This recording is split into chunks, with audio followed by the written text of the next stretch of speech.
Queridos, nós estamos trabalhando já há algumas semanas, o tema voltado para a volta do Senhor Jesus, a convicção de que Ele virá, de que Ele está voltando. E essa certeza, querido, ela precisa pairar em nosso coração, porque a razão de estarmos aqui, a razão de nós nos reunirmos, a razão de nós sermos o que somos, é pela convicção de que Ele virá. É pela convicção de que Ele irá voltar para buscar a sua igreja. E eu quero nessa noite convidar você a abrir a sua Bíblia comigo, no livro de Apocalipse, capítulo 1. Nós vamos ler os versículos de 1 a 8. Eu quero convidar você a se colocar de pé mais uma vez, nós lermos juntos esse texto. Eu estarei lendo os versos números ímpares e os irmãos os versos números pares. Nós vamos ler aqui na versão que vai ser projetada aqui na... Consegue mudar para a gente a versão, colocar em NVI? Se não, mantém. Ok. Apocalipse capítulo 1, verso de 1 a 8. Eu lerei os ímpares e os irmãos irão ler os pares. Diz assim o texto: revelação de Jesus Cristo, que Deus lhe deu para mostrar aos seus servos o que em breve há de acontecer. Ele enviou o seu anjo para torná-la conhecida ao seu servo João.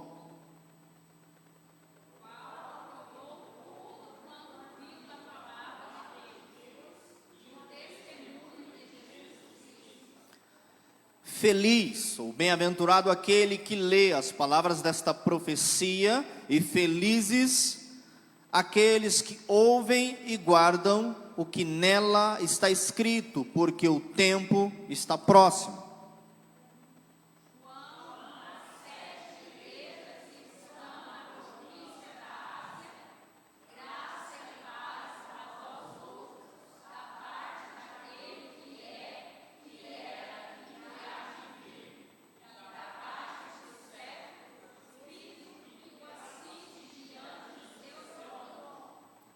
E de Jesus Cristo, que é a testemunha fiel, o primogênito dentre os mortos e o soberano dos reis da terra.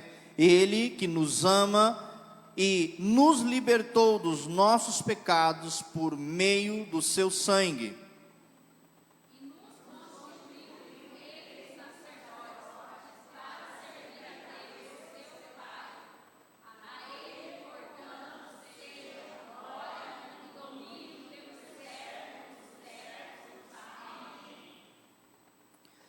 Eis que ele vem com as nuvens, e todo olho o verá, até mesmo aquele que o transpassaram, e todos os povos da terra se lamentarão por causa dele. Assim será. Amém.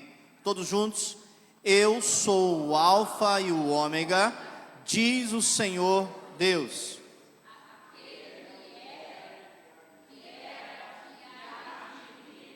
O Todo-Poderoso. Amém?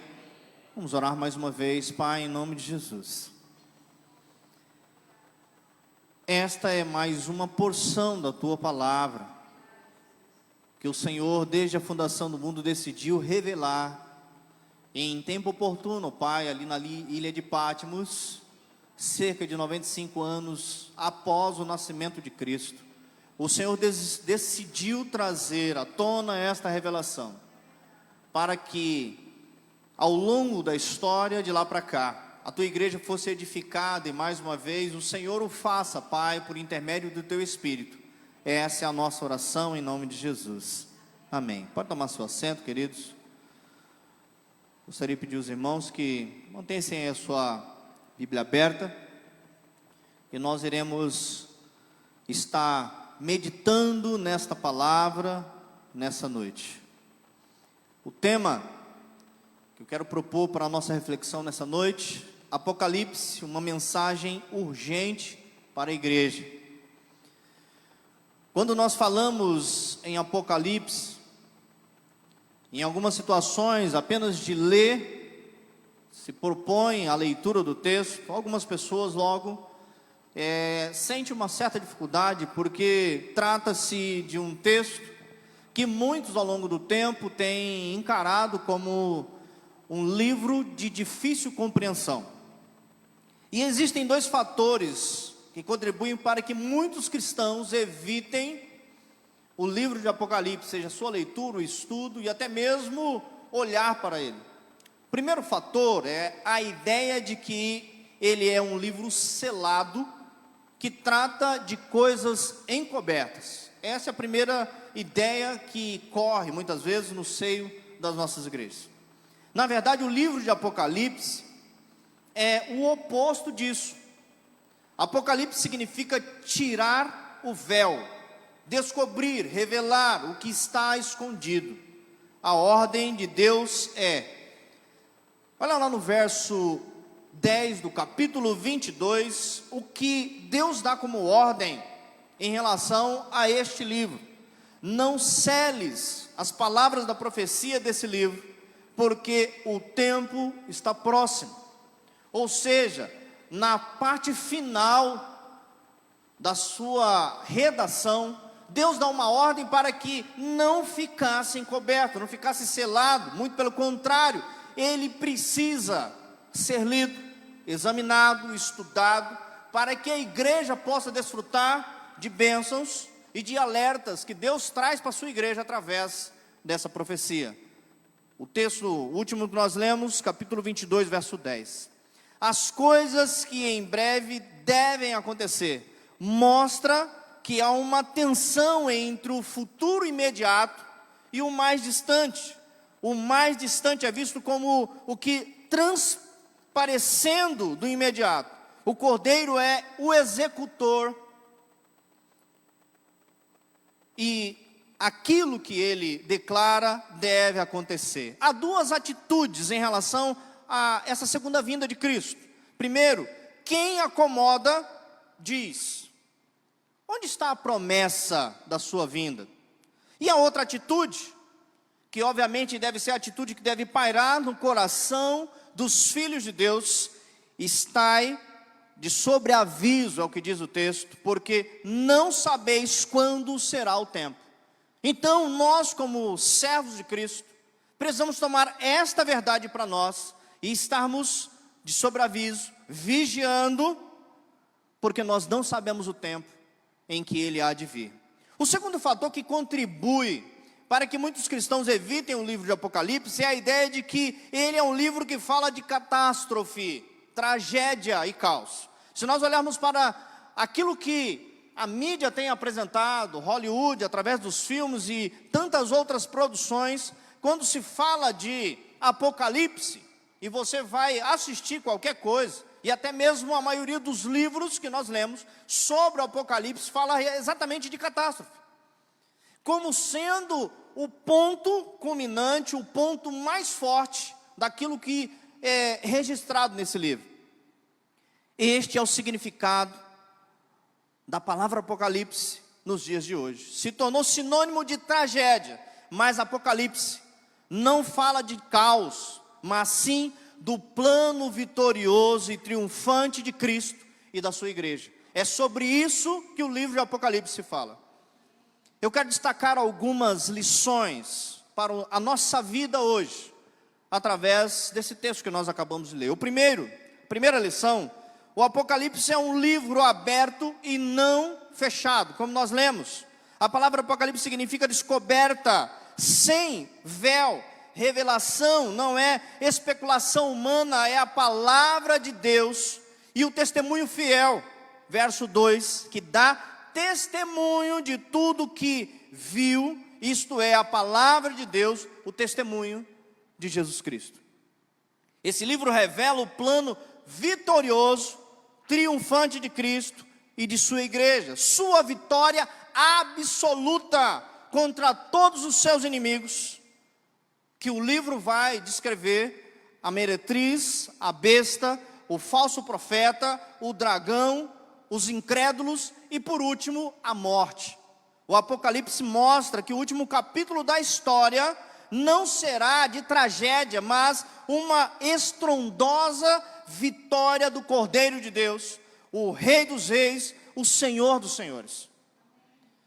E quando nós assistimos um filme, lemos um livro, às vezes parece que a ideia que nós temos é outra, de que tudo termina em catástrofe, tudo sendo destruído, mas o capítulo final deste livro relata a coisa mais maravilhosa que Deus deseja fazer e vai fazer, que é vencer tudo aquilo que se levantou contra ele, seja principados, tronos, potestades e até mesmo a morte será vencida e Deus irá reinar com a sua igreja. Segunda lição, o Apocalipse não é revelação apenas das últimas coisas, mas sobretudo do cristão vencedor e glorioso. Vou pedir que alguém traga água para mim, por gentileza. Obrigado, minha irmã. O verso 1, olha o que diz o texto que nós já lemos: revelação de Jesus Cristo, que Deus lhe deu para mostrar aos seus servos.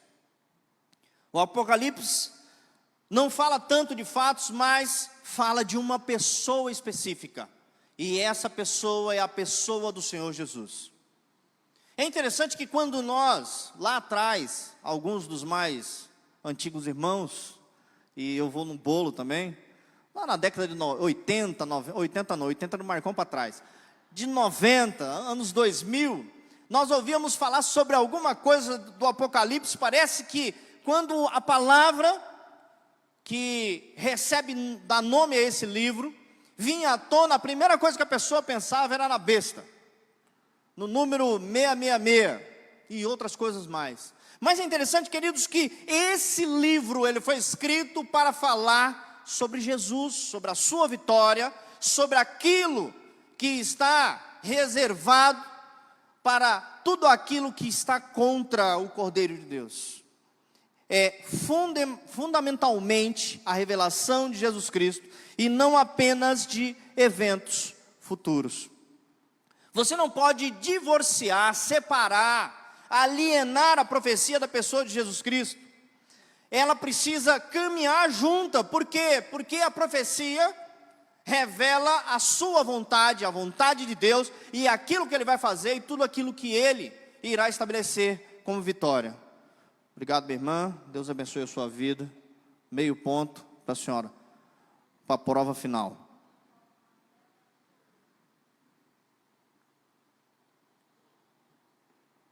Vou colocar aqui embaixo, porque esse negócio, nos últimos meses, anda caindo daqui de cima. O Apocalipse não é a revelação de João, queridos, mas a revelação de Jesus Cristo a João. No Evangelho, ele descreve que Cristo veio ao mundo para revelar o Pai. João capítulo 17, verso 6, olha o que diz o texto: eu revelei teu nome àquele que do mundo me desse. Eles eram teus e tu os desses a mim, e eles têm guardado a tua palavra. No Apocalipse, é o Pai quem revela a Jesus. O verso 1 do capítulo 1, revelação de Jesus Cristo, que Deus lhe deu para mostrar. E como Ele o revela? Como os servos como um servo lavando os pés dos discípulos, como uma ovelha muda que vai para o matadouro? Ou Deus está revelando Jesus Cristo como aquele com quem os homens escondem o rosto, ou como aquele que está pregado na cruz com o rosto cheio de sangue? Ou será que Deus está revelando Jesus como aquele que tem as mãos atadas e furadas por pregos e os pés cravados numa cruz? Absolutamente não. Não é esse Jesus que Deus revela para João escrever e nos trazer informações. A revelação do noivo da igreja pelo Pai é de um Jesus Cristo glorioso, vitorioso, alguém que vem para vencer a morte, vencer as trevas. Os seus cabelos, descrito nesse livro, não estão cheios de sangue, mas alvos como a neve.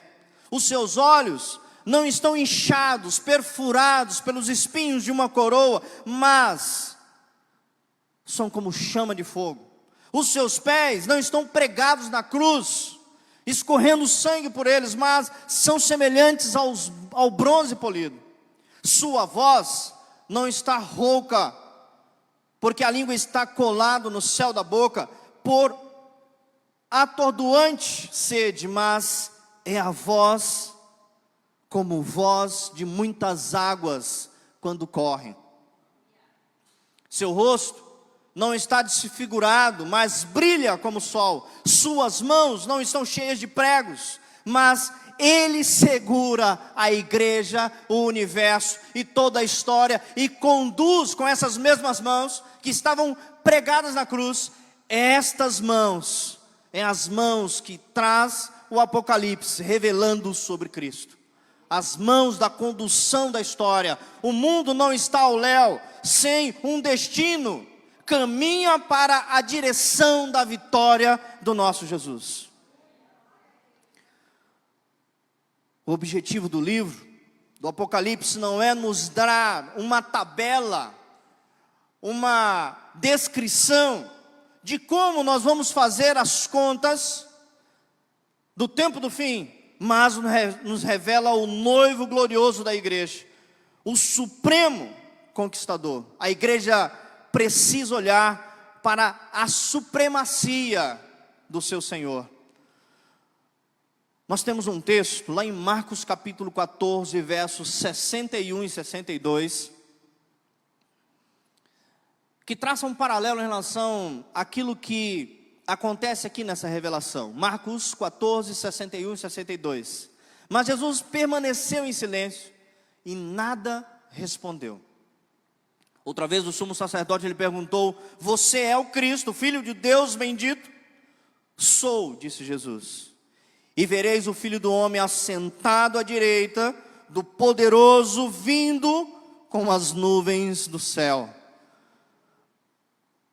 Durante a sua primeira vinda, esse esplendor, essa glória do Senhor Jesus estava encoberta, porque Ele se despiu de toda a sua majestade, para vir habitar entre nós, para se vestir de carne, e ser alguém como nós, sem esplendor e sem glória.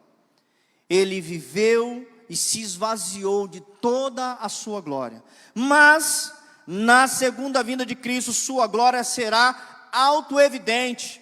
Diz o texto, no capítulo 1, verso 7, eis que ele vem com as nuvens e todo olho verá, até mesmo aqueles que o transpassaram, e todos os povos da terra se lamentarão por causa dele. Assim será. Amém. Na primeira vinda, Jesus estava submetido ao poder dos homens.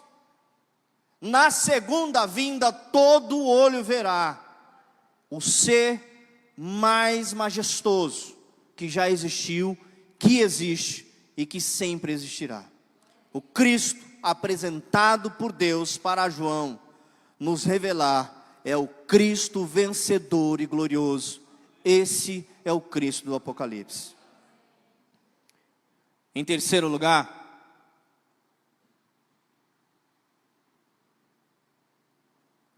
Deus tem planos distintos e atua transformando tragédias em triunfo na vida dos seus filhos, dos seus discípulos. O Espírito Santo usou João para escrever o quarto evangelho, as cartas e o Apocalipse. E aqui nós podemos perceber uma nítida diferença entre aquilo que está sendo transmitido. O objetivo do evangelho é para alertar as pessoas a crerem em Cristo. Olha o que diz lá o verso 20, o verso 31 do capítulo 20, perdão. Mas esses foram escritos para que vocês creiam que Jesus é o Cristo, o Filho de Deus, e crendo, tenham vida em seu nome. Observe o objetivo do Evangelho: alertar pessoas para crer em Cristo. As cartas escritas por João, 1º, 2º e 3º João, essas cartas elas foram escritas para encorajar os crentes a terem certeza da vida eterna. E essa certeza da vida eterna nós encontramos na primeira carta, no capítulo 1, numa transição entre o capítulo 1 e o capítulo 2, nós podemos perceber que João diz assim: se confessardes os vossos pecados, Ele é fiel e justo para perdoar os vossos pecados e purificar de toda a injustiça. Mas, se pecardes, nós temos o nosso advogado, Jesus Cristo, o justo. As cartas foram escritas para encorajar os crentes a terem certeza da vida eterna. Mesmo cometendo pecado, nós temos o nosso advogado, que é o Senhor Jesus. Lá no capítulo 5 da primeira carta de João, o verso 13, ele diz: escrevi estas coisas a vocês para que creiam no nome do Filho de Deus e para que vocês saibam que vocês têm a vida eterna. Nós temos um terceiro escrito de João. Temos o Evangelho, temos as cartas e nós temos o Apocalipse. O objetivo do Apocalipse era alertar os crentes para estarem preparados para a segunda vinda de Cristo. Lá no verso 20 do capítulo 22, verso 20 diz assim: aquele que dá testemunho dessas coisas diz: vem em breve, amém, vem Senhor Jesus. Observa que nós temos aqui um objetivo nesse escrito, que é preparar a igreja para a segunda vinda de Cristo. E aí, queridos, aqui eu quero chamar a atenção dos irmãos, principalmente daqueles que muitas vezes se excluem da possibilidade de pegar esse livro, ler e estudar. Se assim o fizer, você vai se privar de verdades estabelecidas por Deus, e o objetivo desse livro não vai alcançar o seu coração, porque o objetivo dele é te preparar para a segunda vinda de Cristo. Olha a importância de nós voltarmos o nosso sentido, voltarmos a nossa vontade para a meditação desta palavra, porque aqui reside a vontade de Deus em que estejamos preparados. Domiciano, o segundo Nero, que arrogou para si o título de Senhor e Deus, ele baniu João para a ilha de Patmos, da costa da Ásia Menor. Mas ao mesmo tempo em que se achava fisicamente em Patmos, João achou-se também em espírito, e Deus lhe abriu os céus e revelou as coisas que em breve devem acontecer. Num tempo em que a igreja estava sendo massacrada, pisada, perseguida e torturada, João recebe a revelação de que o noivo da igreja, o Senhor absoluto dos céus e da terra, está no total controle da igreja e da história. O que isso nos chama a atenção, queridos, é que nós vivemos um paralelo em relação a isso. Por quê? Porque nós vivemos um tempo em que passamos as mesmas coisas que a igreja passava naquele tempo. Temos visto lideranças do nosso país e da humanidade trazendo leis, estabelecendo regras e destinos e muitas vezes algumas prerrogativas para que nós muitas vezes deixamos de fazer aquilo que é o nosso papel como servos de Deus. Então nós devemos olhar da mesma forma que João, sendo exilado na ilha de Patmos, estava impedido de pregar o evangelho fora daquele lugar. Mas uma verdade, queridos, que atingiu a vida de João e deve também nos encontrar, é que nós devemos nos colocar diante do nosso Deus de joelhos, nos prostrar em adoração a Ele, buscar a Ele, e em detrimento de qualquer que seja a dificuldade, nós devemos, como povo de Deus, continuar louvando, adorando ao nosso Deus, e cultuando a Ele, e estendendo as mãos, para que vidas sejam libertas, para que as trevas sejam vencidas, para que as algemas das trevas sejam quebradas através da nossa oração, através da nossa imposição de mão, através da nossa fé. Não devemos ficar espiritualmente exilados. Nós devemos, assim como João, exilado fisicamente, mas estava diante de Deus. No tempo em que a igreja estava sendo massacrada, ele foi levado para aquele lugar, e ele não deixou de cultuar a Deus, de buscar a presença do nosso Deus. No capítulo 5, verso 5 de Apocalipse, então um dos anciãos disse: não chore, eis que o leão da tribo de Judá, a raiz de Davi, venceu para abrir o livro e os seus 7 selos. Vivemos num tempo, e talvez nunca na história dessa igreja nós tivemos tantas pessoas acometidas de enfermidade como nos tempos de hoje. Pessoas que fazem parte da igreja, pessoas que estão ligadas a pessoas da nossa igreja. E muitas vezes é um tempo de choro, tempo de pranto.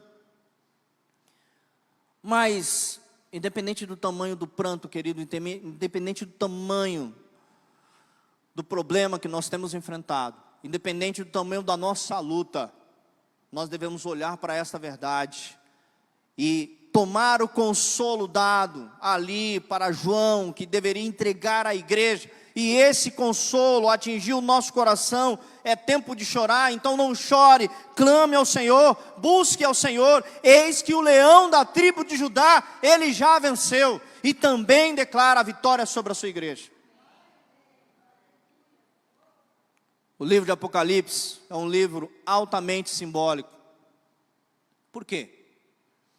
É como as parábolas, esclarece uns e confunde os outros. Para a igreja era uma mensagem clara, mas para os ímpios uma mensagem talvez indecifrável. Os símbolos não enfraquecem com o tempo. Em vez de falar do diabo como um ser maligno, falou de um dragão. O livro, em vez de falar de um ditador, falou de uma besta. Em vez de falar de um sistema sedutor, falou de uma meretriz, Babilônia, a grande. Mas se nós olharmos para as palavras aqui, nós vamos observar que essas declarações, que às vezes parecem estar escondidas para nós, nós temos algumas personificações delas aqui no nosso tempo, e muitas vezes tem oprimido a vida da igreja. Nós devemos continuar vigilantes e orando para que Deus nos dê força para continuar a nossa trajetória. Em quarto lugar, as 7 igrejas têm como significado de todos os cristãos em todos os tempos.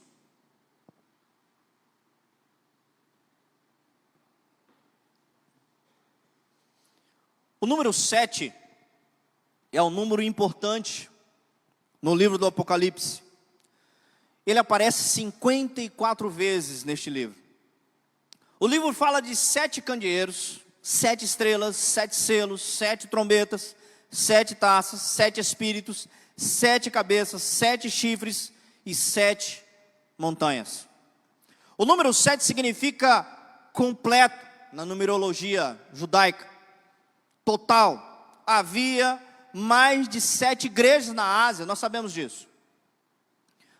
Porém, quando Jesus envia a carta a essas 7 igrejas, significa que ele envia a sua mensagem perfeita, a sua mensagem total, para toda a igreja, em todos os lugares e em todos os tempos. Essas 7 igrejas são personificações dos cristãos em todo o tempo da história da igreja do Senhor Jesus. Não há nenhuma indicação nas 7 igrejas que elas representassem 7 períodos sucessivos da história da igreja. João escolheu estas 7 igrejas para que elas servissem de representantes da igreja do Senhor Jesus em toda a história. O Apocalipse era e é para toda a igreja, todos os cristãos em todos os tempos da história da igreja, até o final dos tempos. Não podemos limitá-lo como um livro de uma visão preterista, nem a visão futurista. Ele é um livro encorajador para os cristãos em todos os tempos. Hernando Dias Lopes diz que este livro devia ser lido em alta voz em um culto público. Há uma bem-aventurança, queridos, para os que leem, ouvem e praticam a mensagem desse livro, no verso 3. Para todas as igrejas, o Senhor que anda no meio dos candeeiros tem uma palavra de exortação. Escute, Deus tem uma palavra de exortação para nós, palavra de encorajamento. Ele nos desafia a sermos vencedores, porque a palavra já nos declara isso. Paulo nos diz isso lá em Romanos. Ele nos fez mais que vencedores em Cristo Jesus. A mensagem central de Jesus para a igreja é que nós não devemos nos aproximar da profecia apenas com curiosidade acerca de um estudo acadêmico. Quando Daniel e João receberam a palavra da profecia, do plano de Deus, do futuro, ambos caíram aos pés do Senhor. Olha que interessante esse paralelo entre essas duas profecias. Daniel capítulo 10, versos 7 a 10, e Apocalipse capítulo 1, verso 17.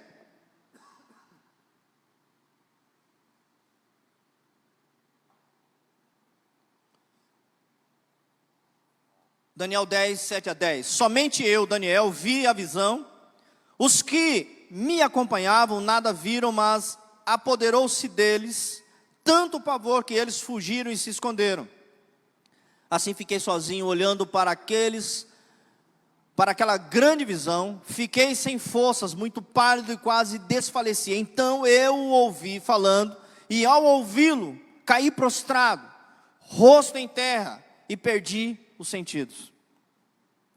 Em seguida, a mão de alguém tocou em mim e me pôs sobre as minhas mãos e os meus joelhos vacilantes. Capítulo 17, capítulo 1, verso 17. Quando vi, caí aos seus pés como morto. Então ele colocou sua mão direita sobre mim e disse: não tenha medo, eu sou o primeiro e o último. É interessante que ambos recebem revelação sobre as últimas coisas. Eles ficaram esmagados pela grandeza da manifestação do nosso Deus. É assim que nós devemos nos aproximar, queridos, do livro do Apocalipse, que trata das grandezas de Deus. Nós precisamos nos colocar diante dele, nos aproximar das verdades da palavra de Deus, e nos colocar diante dele, na hora que nós pegamos não apenas o Apocalipse, mas a Bíblia. Nós precisamos ficar esmagados, precisamos ficar voltados com os nossos sentidos totalmente para a palavra de Deus, porque existem verdades que Deus deseja estabelecer através da sua palavra. Nós precisamos olhar para este livro como uma mensagem que Deus tem para nós e urge para a nossa vida. Em quinto lugar, a igreja deve ver o seu noivo e se posicionar diante dele.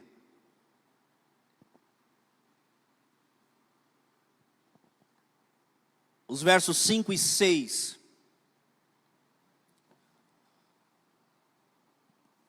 do capítulo 1. Assim diz o texto, e de Jesus Cristo, que é a testemunha fiel, o primogênito dentre os mortos e o soberano dos reis da terra. Ele que nos ama e nos libertou dos nossos pecados por meio do seu sangue e nos constituiu reino e sacerdotes para servir a seu Deus e Pai. A Ele seja glória, poder para todo sempre. Amém. Nós devemos, queridos, nos posicionar como igreja e devemos ver o nosso Senhor Jesus, ver o noivo da igreja como a fiel testemunha. Jesus foi fiel durante todo o seu ministério. Nunca deixou de testemunhar sobre o Pai, mesmo na hora do sofrimento e da morte. E às vezes, nós somos tentados a achar que existe uma fração de período, de tempo na nossa vida, entre um momento de paz e um momento de angústia em que nós podemos fraquejar. Jesus, mesmo na hora do sofrimento da morte, não deixou de testemunhar do Pai. E ele diz, eu vim para fazer a vontade do Pai. Ele veio como um profeta. Nós devemos ver ele como primogênito dos mortos. Jesus foi o primeiro a ressuscitar em glória, está vivo para sempre. Ele é o primogênito porque é o primeiro da fila e nós iremos atrás em nome de Jesus. Nós iremos receber um corpo ressurreto, iremos ser ressuscitados por Cristo Jesus. Por isso ele é o primeiro de muitos. Jesus matou a morte, ele venceu o nosso maior inimigo, porque era declarado contra nós que a nossa sentença era a morte espiritual, separação eterna de Deus. Uma igreja que está enfrentando o martírio precisa saber que o seu Deus venceu a morte e tem poder para vencer a morte. Às vezes podemos não entender que nós não estamos enfrentando o martírio, mas nós estamos quase lá. Irmãos nossos estão sendo perseguidos por causa do nome do Senhor Jesus, por causa da verdade da palavra de Deus. E nós estamos caminhando para um tempo onde as coisas serão ainda mais difíceis. A igreja deve ver Ele como o Senhor soberano dos reis da terra. A igreja precisa ver Jesus como o presidente dos presidentes, diante de quem todos os poderosos, diz a palavra de Deus, irão dobrar os seus joelhos. Se hoje nós tememos alguns poderosos que infringem a lei para fazer acontecer aquilo que eles bem entendem, e muitas vezes nós tememos, nós nos sentimos fraquejados, nos sentimos impotentes. Esse sentimento pode até passar pelo nosso coração, mas temos que ter a certeza que não importa o que venha acontecer, nós iremos vencer. A vitória já nos foi declarada. A igreja precisa ver o Senhor Jesus como aquele que está acima dos imperadores de Roma, que está acima dos impérios, das nações soberbas, dos reis da terra, dos presidentes que ostentam o seu poder. Quando João vê a glória do noivo, ele se encanta com Cristo que é revelado. Seu coração se derrama em adoração, diz a palavra do Senhor. Precisamos olhar para a revelação do Apocalipse. E o nosso coração precisa se derramar em adoração diante de Deus. A palavra de Deus nos conta a história, relata um episódio que aconteceu entre alguns líderes da igreja que estavam aprisionados. E de repente Deus mandou um tremor naquele lugar. E aqueles homens saíram, foram libertos.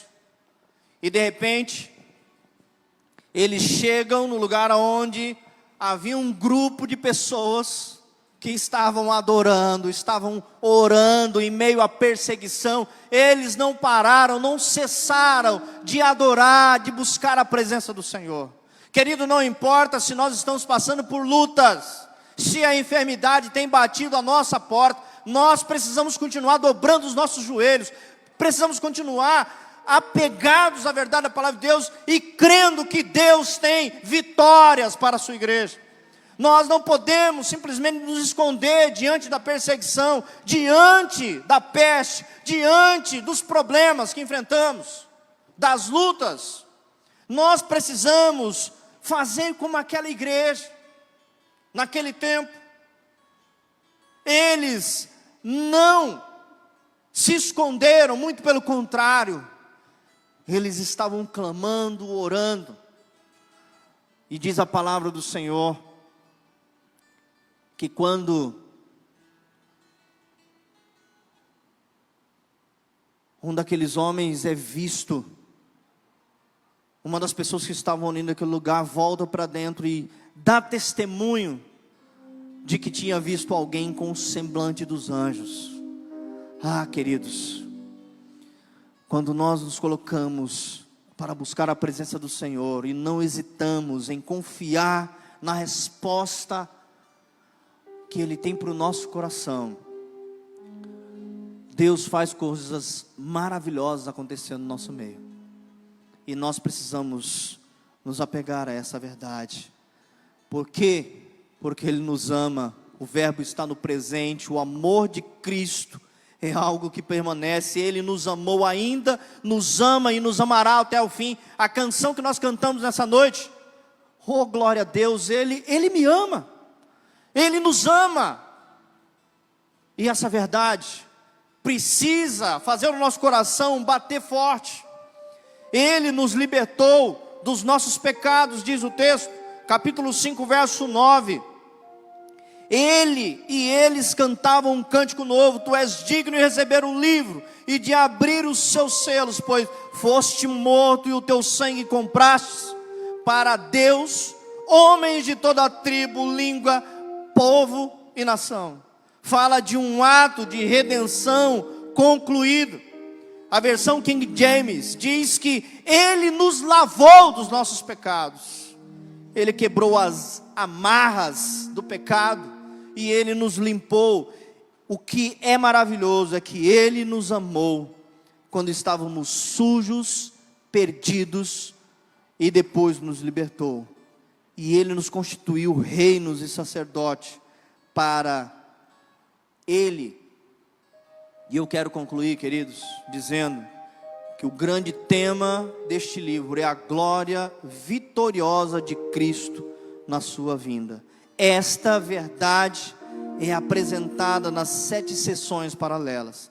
Cristo vem para estabelecer o juízo e triunfar sobre os seus inimigos. Na primeira vinda, a glória de Cristo não era auto-evidente, não estava aparente, mas na segunda vinda,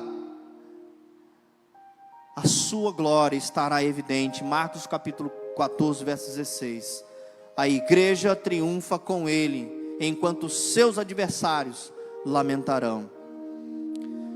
Como Jesus virá, aquele que o ama se alegrarão na sua segunda vinda, mas aqueles que o rejeitaram haverão de lamentar. Como será a sua vinda? Diz a palavra de Deus que vai ser pessoal, pública, visível, poderosa. Uma vinda para juízo. Há uma descrição das características daquele que vem. Essas características da sua eternidade, onipotência, são dadas para mostrar que Jesus é poderoso para executar o seu plano na história da humanidade. E eu pergunto para você, igreja, pergunto para nós nessa noite: temos hoje uma visão da glória do noivo da igreja? Temos honrado o noivo da igreja? Estamos nos preparando para encontrar com Ele como as virgens prudentes apresentado pelo Senhor Jesus naquela parábola? nossas lâmpadas precisam estar cheias de azeite. Eu quero convidar você nesse momento a se colocar de pé e nós vamos adorar a Deus. E quero convidar você, querido, a refletir sobre estas verdades. As verdades que devem nortear o nosso coração, que deve nos fazer ter a convicção de que não importa a luta que nós estamos enfrentando, não importa o tipo de adversidade que se passa na sua vida, este livro foi escrito para te trazer encorajamento. Esse livro foi escrito para te trazer um preparo para as coisas de Deus, para as coisas que você vai enfrentar, para as coisas da sua vida. Esteja preparado, porque esta é a vontade de Deus.